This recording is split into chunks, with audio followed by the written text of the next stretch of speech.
Alors, mon fils rentre de l'école et ne me raconte rien. Est-ce que c'est un problème de mémoire?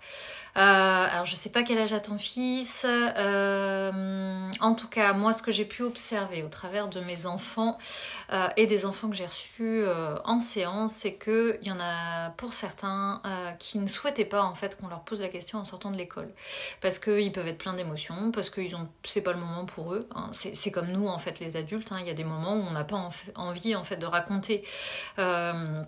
Sur l'instant ce qu'on a vécu, parce que c'est pas le moment. Donc nos enfants ils sont pareils, donc ils peuvent se sentir un petit peu agressés si on insiste. Donc moi ce que je propose quand on sent comme ça cette réticence, ou quand ils bottent un peu en touche, ils bottent un peu en touche, c'est éventuellement de pas insister, de les laisser prendre l'espace dont ils ont besoin. C'est-à-dire, s'ils ont envie d'aller jouer un peu, les laisser aller jouer pour qu'ils puissent avoir un sas de décompression, qu'ils puissent peut-être faire un peu silence en eux, se retrouver, se déposer, etc. Et puis c'est possible qu'à un moment donné, ils lâchent des informations quand ils l'auront décidé, quand ils auront envie. Donc vous allez peut-être apprendre que le copain, machin, a fait ceci, etc. Ou qu'à la cantine, ça s'est pas bien passé. Mais par moment, par moment, c'est pas le moment. Voilà. Donc, dans ces moments-là, on lâche du lest, on va s'occuper, on lui laisse aller dans sa chambre, ou aller jouer dans le jardin, manger son goûter, regarder un peu une vidéo, prendre un petit temps s'il en a besoin. Et puis, vous verrez que s'il sent que l'espace est libre et disponible, à un moment donné, il reviendra vers vous et il vous racontera s'il en a envie. Voilà, s'il pense que c'est pertinent, que ça remonte à ce moment-là. Voilà. Alors, stress direct dès la rentrée, ma fille n'arrive pas à suivre pour les devoirs, grosses larmes. Alors déjà, bon courage, parce que je sais que c'est pas facile quand ça démarre comme ça. Et il y en a plusieurs. Alors, ce qui serait intéressant, c'est effectivement peut-être d'aller assez rapidement rencontrer le maître ou la maîtresse pour expliquer que c'est compliqué, et peut-être déjà ajuster les devoirs. Ça peut être demander ça, de voir ce qui est compliqué. Est-ce que c'est la prise de notes qui est compliquée? Est-ce qu'elle se sent débordée? Est-ce qu'il y en a trop? Est-ce qu'elle ne comprend pas ce qu'on lui demande? Est-ce qu'elle aurait besoin d'être rassurée par la maîtresse? Voilà, tout un tas de questions à se poser qui pourraient peut-être accompagner ta fille dans cette difficulté du moment. Je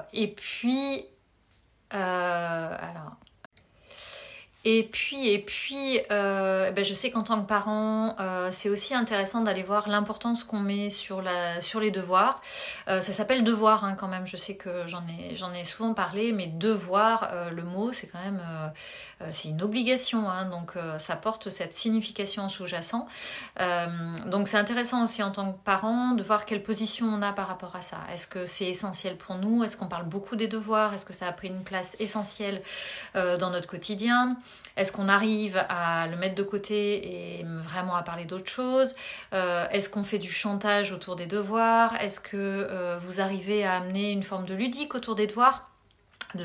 On peut les appeler des challenges, des découvertes, des choses comme ça, et n'hésitez pas à amener du jeu, prendre des Playmobil, faire des dessins, mettre la tête au sol et les pieds au mur, enfin faire bouger le corps, etc. Donc tout ça pour amener beaucoup plus de légèreté et de douceur là-dedans, parce que comme je le disais dans la précédente story aussi, c'est que les enfants viennent d'une journée de travail quand même, où pendant laquelle ils ont quand même ingurgité tout un tas d'informations, ils ont vécu des émotions, ils ont vécu des frustrations, des grands plaisirs aussi, des grandes joies aussi j'imagine, mais des difficultés de relation parfois, la cantine parfois qui demande beaucoup de choses, donc c'est vrai qu'ils sont pas toujours disponibles pour continuer à apprendre des choses, surtout si c'est difficile. Donc vraiment, c'est quel climat on peut offrir. N'hésitez pas à différer si ça peut pas être fait juste après la sortie d'école. Si vous les récupérez tard, peut-être que le lendemain matin ça peut des fois mieux fonctionner, ou alors dans le lit le soir, ou vous faites dans les devoirs du fractionné, c'est-à-dire vous en prenez une partie, s'ils sont fatigués vous pouvez lire, et puis c'est l'enfant qui fait le reste. Alors, est-ce que la méthode Montessori amène un vrai plus dans les apprentissages? Alors, bon, là, c'est une question où on pourrait faire un débat pendant des heures. Méthode Montessori, donc une méthode qui est très pragmatique, hein. On met les enfants beaucoup plus en autonomie, on les fait expérimenter. Donc, c'est une méthode qui est vraiment très intéressante. Il y en a d'autres, hein, mais voilà. Après, la méthode, ça reste un outil, comme plein d'outils, c'est-à-dire que et ben ça dépend comment avec quelle intention on va le transmettre aussi, et ça c'est essentiel, c'est-à-dire qu'il y a l'outil qui en soi peut être très performant, mais ça dépend quelle intention on porte en soi et comment on le transmet. Si on utilise cette méthode Montessori et que à l'intérieur on a beaucoup d'exigences, on a des freins, on a des limitations, on a des besoins de contrôle,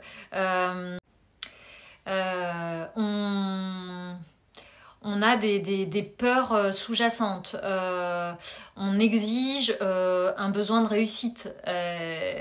Voilà, tout dépend en fait avec quoi on va pratiquer cet outil. Et évidemment, on va transpirer aussi tout ce qu'on a à l'intérieur. Donc l'outil est intéressant, mais l'intention et la manière qu'on a de le proposer est aussi essentielle.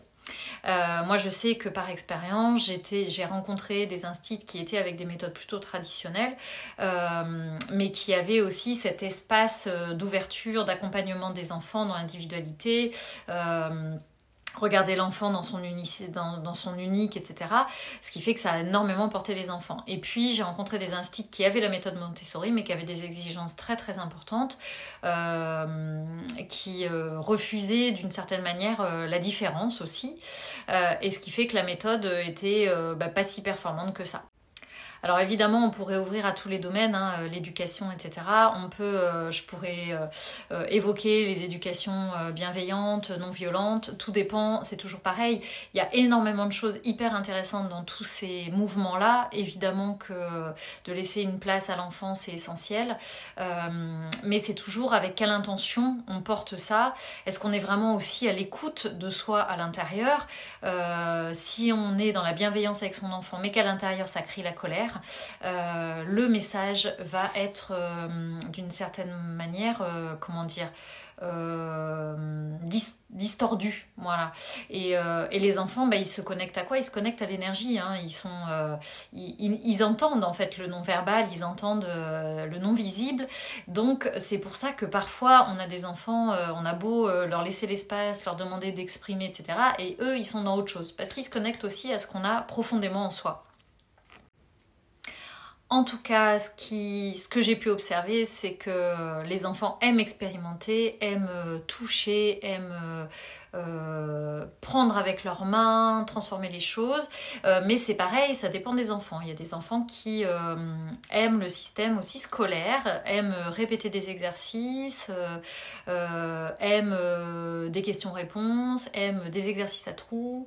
Donc là, c'est pareil, j'aurais envie de dire, au-delà des méthodes, ce qui est le plus intéressant, c'est effectivement d'avoir plusieurs outils ou plusieurs flèches à son arc, et de pouvoir utiliser l'outil ou la réponse qui nous semble adaptée dans l'instant pour l'enfant qu'on a en face. Je sais qu'au niveau de l'école, c'est extrêmement compliqué quand on a des classes qui sont très importantes, avec beaucoup d'enfants, mais c'est vrai que plus on est souple et plus on essaie de trouver la clé ou les clés qui conviennent à l'enfant qu'on a en face, c'est à ce moment-là qu'il y a de l'art. Donc je disais que c'est à ce moment-là qu'il y a la magie qui opère. C'est-à-dire que quand on est dans la réponse, ou en tout cas dans le tâtonnement avec un enfant, qu'on va essayer de comprendre comment il fonctionne, d'essayer de s'adapter au maximum plutôt que de faire « il y a une question, trouve-moi la réponse », hein, c'est quelque chose de plutôt binaire, c'est ce qu'on apprend d'ailleurs quand même souvent à l'école, hein, c'est « t'as une question, il faut une réponse ». Si on s'offre la multiplicité des réponses et se dire « je sais pas comment il fonctionne mon enfant, je vais essayer d'aller trouver ce qui pourrait l'aider », plus on fait ça, plus on est dans la flexibilité, et plus on aide l'enfant aussi à être dans la flexibilité de sa pensée. C'est-à-dire qu'on lui montre que il y a plusieurs voies possibles pour trouver des réponses, que si on est bloqué, c'est pas grave, on va tâtonner, et peut-être qu'à un moment, on va trouver une autre réponse. Et donc ça, c'est un élément essentiel au niveau de la scolarité, c'est de pouvoir rebondir et ne pas rester bloqué. Bon, alors celle-là, elle me fait rire. Première prise de bec avec le prof. Mon fils lui a dit qu'il se trompait et le prof n'a pas aimé. Tu m'étonnes. Bon, alors moi je les kiffe, ces jeunes qui osent exprimer tout haut les incohérences et les erreurs des adultes, sauf que les adultes, ils aiment pas forcément ça. Donc bravo à ton fils d'avoir osé. Et ben oui, les profs se trompent. Alors c'est intéressant aussi parce que les profs ont le droit de se planter et de ne pas tout savoir. Ça reste des êtres humains, donc ça c'est quelque chose qu'on peut peut-être transmettre à ton fils. Le féliciter pour la connaissance qu'il a et le savoir qu'il a, parce que bravo qu'il soit intéressé à toutes ces informations. Et puis c'est peut-être remettre des mots sur les limites de l'être humain avec pour certains, l'incapacité à entendre qu'ils ne savent pas, ou en tout cas qu'ils sont en train de se tromper devant un public plus jeune. En tout cas, je trouve que c'est toujours intéressant parce que ça ouvre débat. C'est effectivement les limites de l'humain, les limites de l'adulte, les limites du système. Et c'est aussi comment lui apprendre peut-être à gérer tout ce relationnel. Est-ce que ce prof avait besoin d'entendre ça devant une classe entière? Est-ce qu'il aurait pu aller le voir en fin de cours, par exemple, pour lui témoigner de ce qu'il savait, plutôt que de le mettre face au groupe entier, ou alors peut-être que c'était tout à fait juste qu'ils le disent devant le groupe. En tout cas, c'est des questions aussi, c'est si tu avais été à sa place, comment t'aurais réagi, qu'est-ce que ça t'aurait fait, que voilà, on te dise que tu te trompes. C'est quoi se tromper? Et puis il y a tout ce questionnement au niveau de la hiérarchie, c'est-à-dire que on porte encore quand même dans le système scolaire cette notion de hiérarchie, c'est ce qui met un sacré bordel aussi dans les relations entre les profs et les élèves. Ben ouais, il y a cette hiérarchie donc et on imagine que les profs sont censés inculquer tout un savoir aux élèves et que les élèves viennent pour ingurgiter toute une somme de savoir qu'ils n'ont pas. Et ce qui serait vraiment intéressant, c'est à un moment donné de limiter cette hiérarchie, voire même de la laisser s'effondrer pour pouvoir être dans un équilibre de rencontre et de savoir que chacun possède un savoir, que chacun a quelque chose à apporter à l'autre. Et c'est dans ces rencontres réciproques que du coup vraiment il y a quelque chose de beaucoup plus grand qui en émerge en fait, puisque les jeunes ont tellement de choses à nous apprendre sur leur manière de voir le monde aujourd'hui, de toutes les connaissances qu'ils ont, tous les savoirs qu'ils ont, qui sont peut-être très différents de ce qu'on a eu jusqu'à présent. Et puis, évidemment que les profs ont tout un tas d'informations aussi à transmettre. Et puis, c'est aussi la question, où en sont les profs? Quelle est la petite flamme qui les anime? On sait bien qu'il y a certains profs qui n'ont pas envie et qui n'ont plus envie d'être là parce que peut-être ils ont perdu aussi, ou en tout cas c'est caché la flamme qui les animait dans cette volonté de devenir prof au départ. Et puis il y a tous les aléas du quotidien, donc c'est aussi questionner l'adolescent ou le jeune sur comment tu perçois ta classe? Est-ce qu'elle est bienveillante? Est-ce qu'elle est agressive? Comment est ce prof? On a le droit aussi de dire que le prof est con, parce que c'est une réalité aussi des choses. Alors évidemment, je dis ça de manière très basique au niveau de cette réalité. Bien sûr que si on allait en amont, on saurait qu'il y a des douleurs de ce prof-là qui viennent se manifester et des souffrances, etc. ou des points de vue fixes, des choses. Mais on peut aussi dire juste simplement, oui, il est con, parce que c'est aussi donner du sens en fait par moment aux jeunes. J'entends vraiment le côté un peu trivial de ma réponse, mais c'est comme moi parfois je disais quand les collégiens arrivaient et qu'ils me disaient j'aime pas le collège, je lui disais je comprends, moi tu me remettrais au collège, j'aurais pas envie non plus, j'aime pas ça, parce que si on prend le concret des choses, pour certains c'est très bien, pour d'autres c'est pas une nourriture qui leur convient. Parce que on les laisse, on leur permet pas toujours de s'exprimer, de manifester ce qu'ils savent, voilà, c'est aussi une réalité et il y a toujours cette fameuse hiérarchie. Évidemment, je fais des choses très globales. Après, quand on va dans l'unique, il y a des jeunes qui viennent vraiment provoquer les profs aussi et c'est très compliqué. Et puis il y a des profs qui sont extraordinaires et qui essaient vraiment de se dépatouiller avec ce système qui est quand même très ankylosant. Donc voilà, je fais des généralités, mais évidemment après il y a le particulier. Alors, mon fils est timide, il n'ose pas prendre la parole en classe. Ok. Alors, j'imagine que c'est peut-être l'instit qui a fait un retour après ses toutes premières semaines de classe. Alors moi, j'aime bien aussi attirer l'attention sur la manière qu'on a de dire les choses. En tout cas, je fais gaffe, mais je suis la première aussi parfois à me planter. Mais c'est vrai que quand on dit « il est timide »,« il est ceci »,« il n'est pas cela », c'est vraiment beaucoup de qualificatifs qui fait que c'est comme si on collait des étiquettes un peu partout. On les met dans des boîtes et en fait, ils ont du mal à en sortir. Donc je trouve que c'est intéressant de dire, bah oui, effectivement, parfois il présente de la timidité dans certaines situations, mais ça ne veut pas dire qu'il l'est tout le temps. Alors voilà, déjà la première chose, ce serait, eh bien, est-ce qu'il présente de la timidité tout le temps? Ou est-ce qu'il y a des situations particulières qui amènent cette timidité? Parce que quand on regarde un peu de près, on peut voir que effectivement certains enfants, alors il y a des enfants qui montrent de la timidité dans beaucoup de situations, mais il y a aussi des enfants qui vont manifester de la timidité dans certains groupes ou dans certaines situations et pas dans d'autres. Ils peuvent être à l'aise dans des réunions de famille, prendre la parole, voilà. Ou alors en petits groupes, même en relation duel, ils peuvent plus facilement s'exprimer. Après, c'est qu'est-ce qu'on appelle la timidité? Est-ce que le fait de ne pas prendre la parole en classe, c'est forcément de la timidité? Ou est-ce que ça peut être juste un enfant, par exemple, qui observe les situations et qui n'a pas forcément besoin de se mettre en avant ou de parler comme c'est le cas d'autres qui ont besoin de plus participer. Moi, ça m'a toujours posé question, vraiment ces besoins de demande de participation en classe. Il y a vraiment des différences notables chez les enfants et il y a des enfants qui vont avoir besoin de prendre la parole, de s'exprimer plus et puis il y en a d'autres qui ont besoin de rester en retrait. C'est comme ça qu'ils apprennent aussi.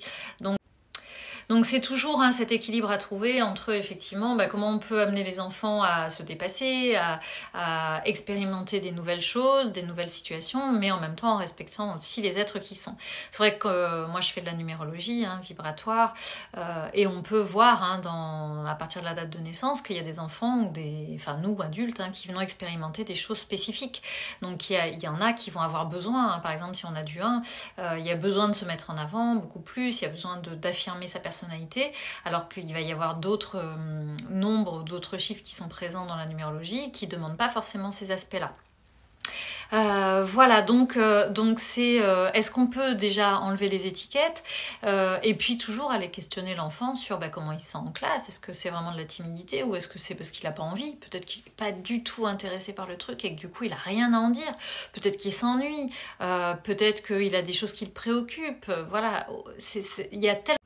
Donc je disais, il y a tellement de facteurs que c'est toujours intéressant d'aller toujours, voilà ce que je vous disais, ouvrir et ne pas rester sur cette notion de mon enfant est timide.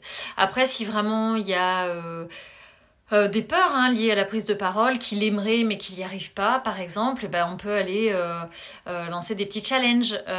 C'est par exemple prendre la parole peut-être sur des petites choses plutôt que de transmettre des informations, de répondre à la question, ou alors se dire par jour, je vais tenter un challenge de répondre à quelque chose, voilà, et puis on revient sur la notion de se tromper, du regard de l'autre, etc. Enfin, c'est pareil, ça peut toujours ouvrir à débat. Mais c'est aussi accepter que il y a des périodes de vie où les enfants seront peut-être plus dans une forme de timidité ou de réserve, et puis ça peut toujours évoluer. Et c'est pour ça que c'est intéressant de ne pas coller d'étiquette.